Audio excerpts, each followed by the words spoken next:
Très chères auditrices, très chers auditeurs du meilleur résumé. Pour Noël, nous avons décidé de vous proposer un épisode spécial. Ce n'est pas un résumé d'un classique de la littérature, mais d'un classique des mangas, One Piece d'Eiichiro Oda. Si vous aimez cet épisode, il faut absolument que vous nous le disiez, en commentaire, par message ou par mail. Toutes les infos pour nous écrire sont à retrouver dans la description. On a un projet pour vous proposer plein d'épisodes comme celui-ci. Votre avis est donc essentiel, tout dépendra de vos retours. Je vous souhaite une bonne écoute.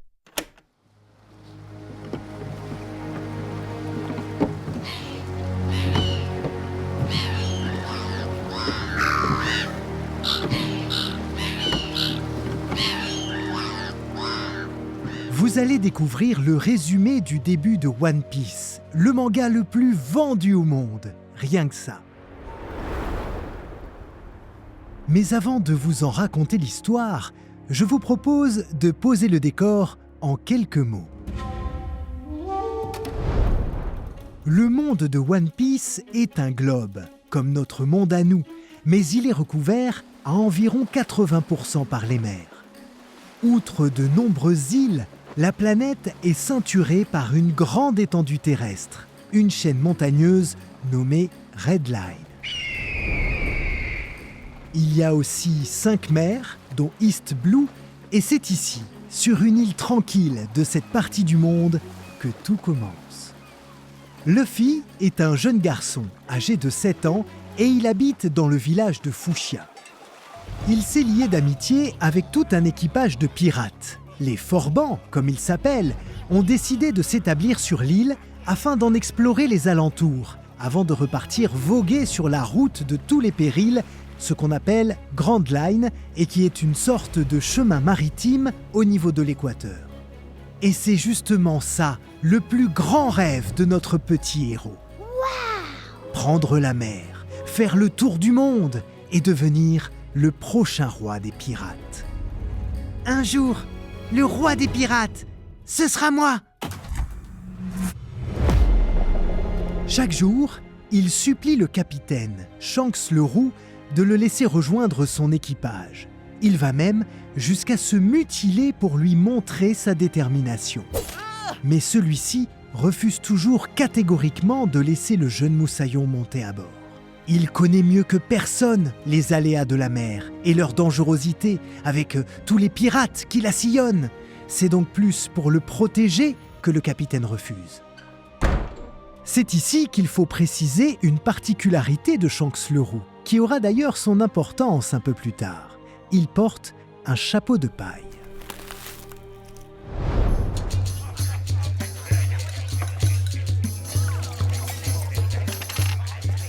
Alors que Luffy et les pirates sont en train de festoyer dans une taverne, ils chantent, ils dansent, ils boivent jusqu'à plus soif. Des brigands des montagnes poussent la porte du bar et commencent à chercher querelle à l'équipage du Roux. La raison est simple, il ne reste plus un seul baril d'alcool. Tout, absolument tout, a été bu. Eh oui, ce sont des pirates, ils ont une très très bonne descente. Mais le chef des brigands est très contrarié. Et il s'en prend alors violemment au capitaine en lui cassant une bouteille sur la tête et en lui crachant à la figure avant de s'en aller. Shanks est saoul, il ne fait même pas mine de se défendre. Il tombe par terre et éclate d'un rire tonitruant. Luffy, lui, est extrêmement en colère d'avoir vu son idole se faire ridiculiser. Il veut suivre les malfaiteurs afin de leur régler leur compte. Shanks tente de le retenir, lui attrape la main, mais surprise! Le garçon voit son bras s'allonger comme un élastique alors qu'il tente de continuer sa poursuite. Luffy panique. Comment est-ce possible? Le capitaine le Roux lui explique qu'il a dû manger le fruit du démon que l'équipage a rapporté d'un de ses nombreux voyages.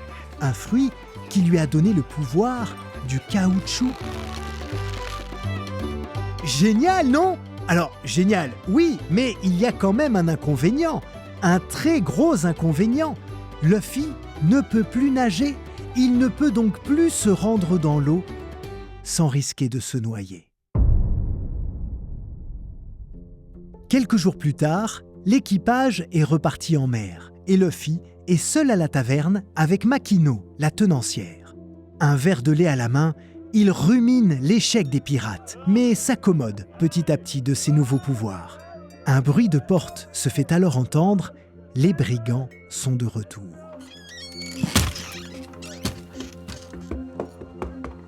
Le chef de la bande entre le premier et il est bien content de voir qu'il n'y a pas les pirates. Il festoie alors à grand bruit, se battent entre eux, manque de respect à Makino et en profite pour se moquer également des marins et de leur chef au chapeau de paille. Le sang de notre héros ne fait qu'un tour et il provoque les bandits.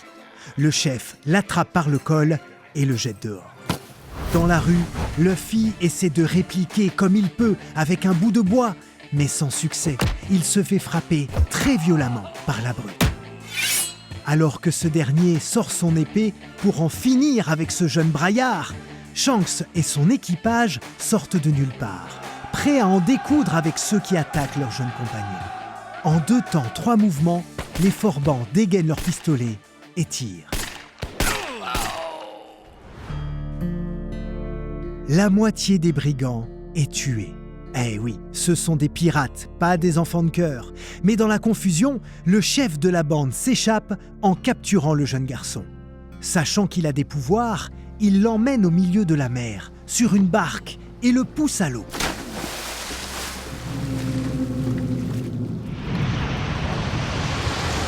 Sur le point de se noyer et de se faire manger par un énorme monstre marin, Luffy se fait sauver in extremis par Shanks qui, d'un seul regard, fait fuir la bête. Un sauvetage qui aura tout de même coûté son bras au courageux capitaine. Le lendemain, alors que le calme est revenu dans le village, c'est par un temps magnifique que les pirates décident de quitter définitivement l'île pour voguer vers d'autres mers.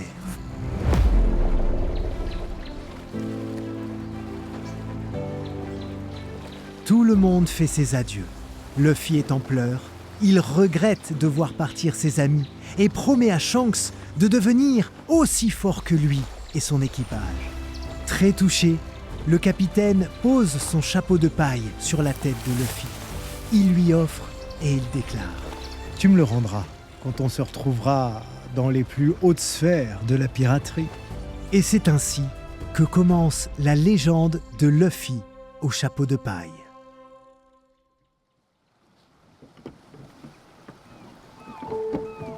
10 ans plus tard, le jeune Luffy a bien grandi. Il est désormais âgé de 17 ans et il est bien décidé à prendre la mer, partir accomplir son rêve. Et comme il faut bien commencer quelque part, c'est à bord d'une simple petite barque que notre héros quitte son île, faisant de grands signes pour dire au revoir aux habitants du village de Fushia. Il a tant attendu ce moment, le jeune garçon au chapeau de paille. Il part enfin à l'aventure. Mais d'abord, il doit réussir à recruter 10 compagnons pour former son équipage. Alors qu'il s'éloigne de l'île, il fait à nouveau la rencontre du monstre marin, celui qui a arraché le bras de Shanks. Mais cette fois, l'apprenti pirate n'a plus peur. Il allonge son bras et lui assène un coup de poing qui met KO le poisson géant. Eh oui, Luffy est devenu fort et il se sent prêt à affronter tous les dangers.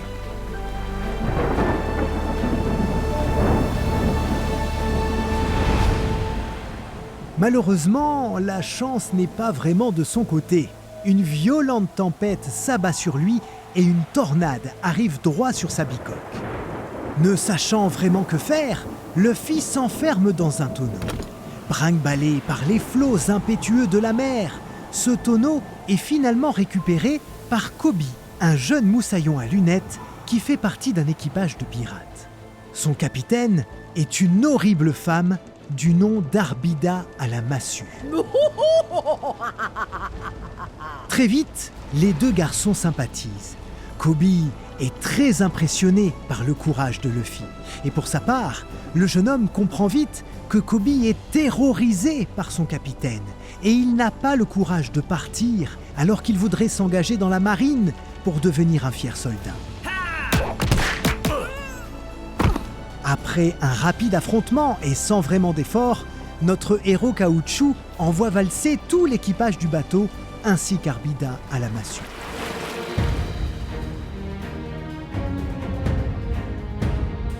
Les deux compagnons prennent ensuite la mer vers la caserne marine. Kobe pour s'engager dans l'armée, Luffy pour aller voir un homme capturé récemment par les militaires, dont lui a parlé le garçon à lunettes.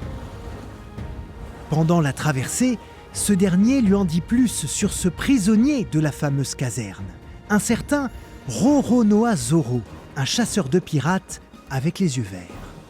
Arrivés sur l'île, et après s'être rempli l'estomac, les deux amis se dirigent vers la base de la marine. Devant la grande porte d'entrée qui mène à la cour des gardes, Kobe hésite un instant. Luffy, lui, grimpe sur le mur et aperçoit le fameux Zoro attaché à un poteau à la manière d'un épouvantail. Notre chapeau de paille observe le chasseur de pirates, pendant qu'une jeune fille s'approche de lui avec des gâteaux de riz.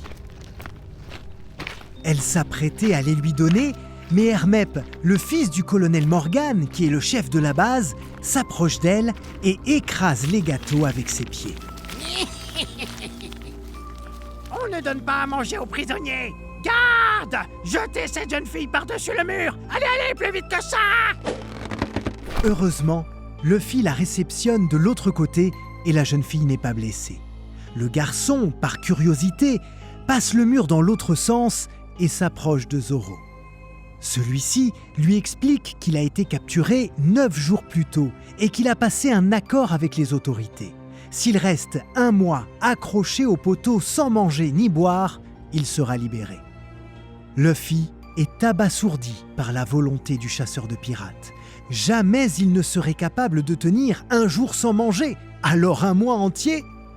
La jeune fille explique alors à notre héros que l'homme est emprisonné pour avoir tué le loup d'Hermep qui a failli la manger. Tout en écoutant ces explications, Luffy entend Hermep obliger tout le village à venir à l'exécution publique de Zoro qui se tiendra dans 3 jours.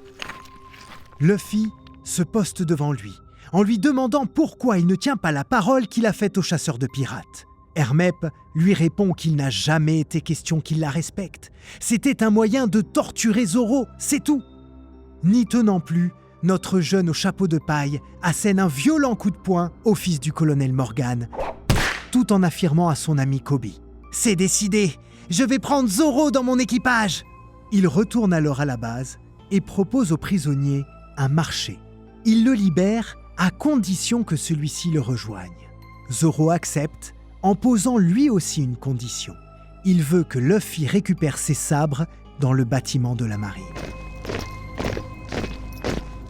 Alors qu'il est en train de les chercher, un peloton d'exécution, avec à sa tête le colonel Morgan en personne, débarque dans la cour et met en joue le prisonnier.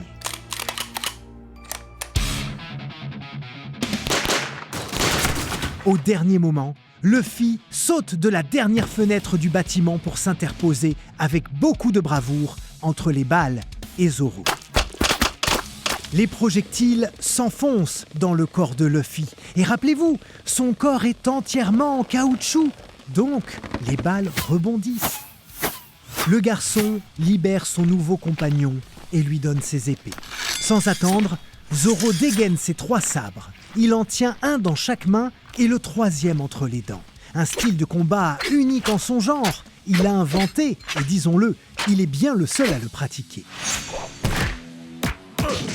Ensemble, ils affrontent les sbires de la marine et après un combat à sens unique, Luffy se défait du colonel Morgan et de son énorme hache. Kobe ne peut que constater l'immoralité du chef de la base et il en est très déçu. Il décide tout de même de rester sur place afin d'accomplir son rêve et d'entrer dans la marine. De leur côté, Luffy et Zoro reprennent la mer à la recherche de nouveaux compagnons.